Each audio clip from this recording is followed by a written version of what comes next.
ഈ വാർത്തകൾ നിങ്ങൾക്കായി അവതരിപ്പിക്കുന്നു സ്റ്റാർ ഫർണിച്ചർ, കൃഷിഭവന് സമീപം, പെരിങ്ങോം. കഴിഞ്ഞ രണ്ടാഴ്ചയ്ക്കുള്ളിൽ ചെറുപുഴ പഞ്ചായത്തിൽ തുടർച്ചയായി ആഞ്ഞുവീശിയ ചുഴലിക്കാറ്റിൽ നിരവധി കർഷകരുടെ കൃഷിയിടങ്ങളാണ് പാടെ തകർത്ത് കളഞ്ഞത്. സമീപകാലത്തൊന്നും സംഭവിക്കാത്ത വിധത്തിലുള്ള കൃഷിനാശമാണ് വിഷുദിനത്തിലുണ്ടായത്. ഏകദേശം 200ഓളം കർഷകരാണ് ഓൺലൈനായി നഷ്ടപരിഹാരത്തിന് അപേക്ഷ സമർപ്പിച്ചത്.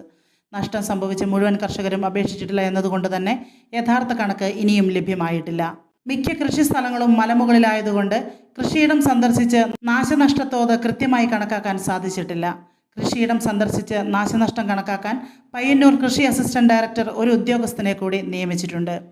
തുടരെയുള്ള പ്രകൃതിക്ഷോഭം കാരണം അവധി ദിനത്തിൽ ജോലി ചെയ്താൽ പോലും സ്ഥലപരിശോധന പൂർത്തീകരിക്കാൻ സാധിക്കുന്നില്ലെന്ന് കൃഷി ഉദ്യോഗസ്ഥൻ സുരേഷ് കുറ്റൂർ പറഞ്ഞു. ഏകദേശം എല്ലാ വാർഡുകളിലും ഇതിനകം കൃഷിനാശം സംഭവിച്ചിട്ടുണ്ട്. ഇന്നലെ വീശിയ കാറ്റിൽ ചൊവ്വാറ്റുകുന്നേൽ ജോയി, ശ്രീധരൻ പണയന്തട്ട പത്മനാഭൻ, തോപ്പിൽ ആന്റണി, ചൊവ്വാറ്റുകുന്നേൽ കറിയാച്ചൻ, ജോൺസൺ മറ്റത്തിൽ എന്നിവരുടെ നിരവധി വാഴ, റബ്ബർ, ജാതി, തെങ്ങ്, കമുക്, പ്ലാവ് എന്നിവ നശിച്ചു. ഈ പറമ്പിലുള്ള കൃഷിയിൽ എല്ലാം തന്നെ ഒരു ഭാഗികമായിട്ട് ഒരു 50% നശിച്ചു കഴിഞ്ഞു. അത്ര ഭീകരമായിരുന്നു ഇന്നത്തെ കാറ്റ്. ഞാൻ ഇവിടെ താമസിക്കാൻ തുടങ്ങിയിട്ട് 40 വർഷമായി. 40 വർഷത്തിലാണെങ്കിൽ ഇത്ര ഭീകരമായ കാറ്റ് കണ്ടിട്ടില്ല. നട്ടുപിടിപ്പിച്ചതൊക്കെ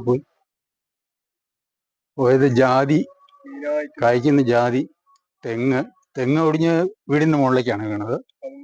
പിന്നെ കമുക്, വാഴ, ഇത്ര സാധനങ്ങളേ ഉള്ളൂ. പ്ലാവുകൾ പോയിരിക്കുന്നു ധാരാളമായിട്ട്. ചെറുപുഴ 2-ാം വാർഡില് ഇവിടെ ഭൂദാനത്തിന് സമയമുള്ള സ്ഥലത്താണ് ഉള്ളത്. ഇപ്പൊ ഇവിടെ ചെറുപുഴ പഞ്ചായത്തിനെ സംബന്ധിച്ചിടത്തോളം ഇപ്പൊ ഒരു 10-20 ദിവസമായിട്ട് ഇവിടെ പ്രകൃതിക്ഷോഭത്തിന്റെ നാളുകളാണ്. അതായത് വിഷുദിനത്തിലാണ്, ഏപ്രിൽ 14-ന് ആണ് ഭയങ്കരമായ പ്രകൃതിക്ഷോഭം ഉണ്ടായി. ഏകദേശം 200ഓളം കർഷകർ അപേക്ഷ തന്ന കർഷകരുടെ കണക്ക് മാത്രമാണ് പറയുന്നത്. പല കർഷകരും അപേക്ഷ തരാനുണ്ട്. അവരുടെ കൃഷിയിടങ്ങൾ നമ്മളിപ്പോൾ അപേക്ഷയുടെ അടിസ്ഥാനത്തിൽ പരിശോധിച്ചിട്ട് പൂർത്തിയാക്കാൻ ഇതുവരെ സാധിച്ചിട്ടില്ല. അതിനിടയിലാണ് വീണ്ടും 2 കാറ്റ് വന്നത്. കാറ്റിന്റെ ശക്തി നമുക്ക് കണ്ടാൽ മനസ്സിലാവും. ഇത് എത്രയോ വർഷം പഴക്കൂല ഈ മരം അതുപോലെ തന്നെ കടപുഴകി എടുത്തിട്ടിരിക്കുകയാണ്. അതായത് അത്രയും ശക്തിയുള്ള മരമാണ്. അതിന് ഒരു കേടുപാടും ഇല്ലാത്ത മരമാണ് കടപുഴകിയിട്ട് മറ്റൊരു റബ്ബർ നശിപ്പിച്ചത്. ഇത് ജോയിച്ചേട്ടന്റെ പറമ്പാണ്. ഈ ജോയിച്ചേട്ടന്റെ പറമ്പിൽ ഏകദേശം പൂർണ്ണമായും എല്ലാ കൃഷികളും നശിച്ചതായിട്ടാണ് കാണുന്നത്.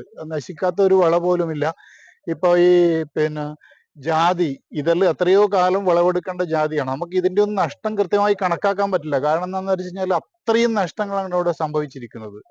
അപ്പോ കർഷകരെ സംബന്ധിച്ചിടത്തോളം ദുരിതമാണ്. കഴിഞ്ഞ വർഷം ഏകദേശം മെയ് 10-15 വേനൽ മഴയും കാറ്റും ഉണ്ടായത്. അതും വളരെ ചെറിയ രീതിയിൽ. ഇപ്പൊ ജോയിച്ചേട്ടൻ തന്നെ ഇവിടെ സംസാരിച്ചു. 40 വർഷത്തിന് ശേഷം അദ്ദേഹത്തിന്റെ അറിവില് 40 വർഷത്തിന് ശേഷമാണ് ഇത്രയും ഭീകരമായ ഒരു കാറ്റ് ഇവിടെ ഉണ്ടാകുന്നത് എന്നുള്ളത്. നമ്മളെ സംബന്ധിച്ചിടത്തോളം അതുപോലെ തന്നെയാണ്. ഞാനിപ്പോ പോയ സ്ഥലങ്ങളിൽ ഇപ്പൊ മിക്കവാറും കർഷകരുടെ കൃഷിയിടങ്ങൾ മലയുടെ മുകളിലാണ്. കൊട്ടത്തലച്ചി മലയുടെയും അതേപോലെ തന്നെ ഊമല, കൂമ്പകുന്ന് ആ ഭാഗങ്ങളിലാണ്.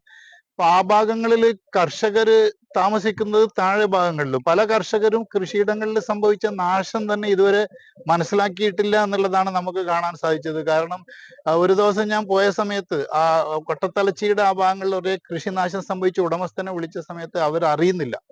അപ്പൊ അത് വൃദ്ധ ദമ്പതികളാണ്. അവർക്ക് കൃഷിസ്ഥലത്ത് എത്താൻ സാധ്യമല്ല. അതുകൊണ്ട് നമ്മൾ തന്നെ സംവിധാനമാക്കി, നമ്മൾ തന്നെ ഫോട്ടോ എടുത്ത്, ഓൺലൈൻ അപേക്ഷ ആയതുകൊണ്ട് അക്ഷയ കേന്ദ്രങ്ങളിലേക്ക് അയച്ചു കൊടുത്തിട്ടാണ് അപേക്ഷിച്ചത്. നമുക്ക് പരമാവധി നമ്മൾ ചെയ്യുന്നുണ്ട്. അപ്പൊ ഇന്നെല്ലാം അവധി ദിവസമാണ്. പക്ഷെ മെമ്പർ അറിയിച്ചതിനെ തുടർന്നിട്ടാണ് ഇന്ന് എത്തിയത്. നമ്മൾ അവധി ദിവസം പരിശോധിച്ച് കഴിഞ്ഞിട്ടും ഇത് തീരുന്നില്ല എന്നുള്ളതാണ്. അത് നമ്മൾ കൃഷിഭവനിൽ സ്റ്റാഫ് കുറവാണ്.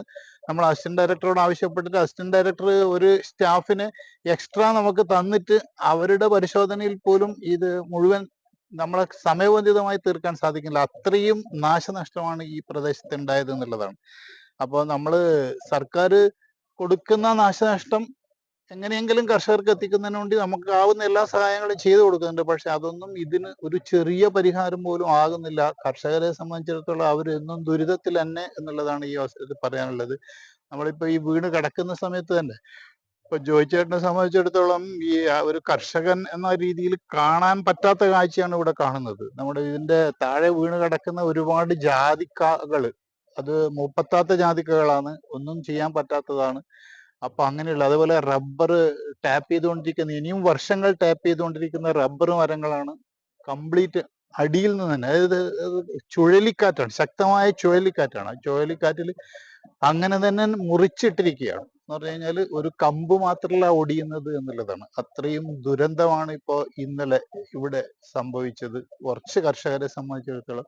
അതുപോലെ തന്നെ ശ്രീധരേട്ടന്റെ പറമ്പില് നമ്മളിപ്പോ പോയതാണ്. ശ്രീധരേട്ടന്റെ പറമ്പില് ഏവർക്കും സ്റ്റാർ ഫർണിച്ചർ പെരിങ്ങോത്തിന്റെ വിഷു, ഈസ്റ്റർ, റംസാൻ ആശംസകൾ.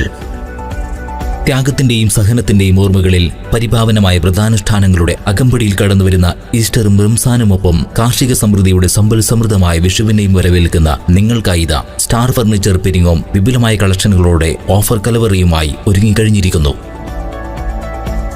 ഫർണിച്ചറുകൾക്ക് മറ്റെങ്ങും ലഭിക്കാത്ത ഓഫറുകളുടെ പെരുമഴയാണിപ്പോൾ സ്റ്റാർ ഫർണിച്ചറിൽ.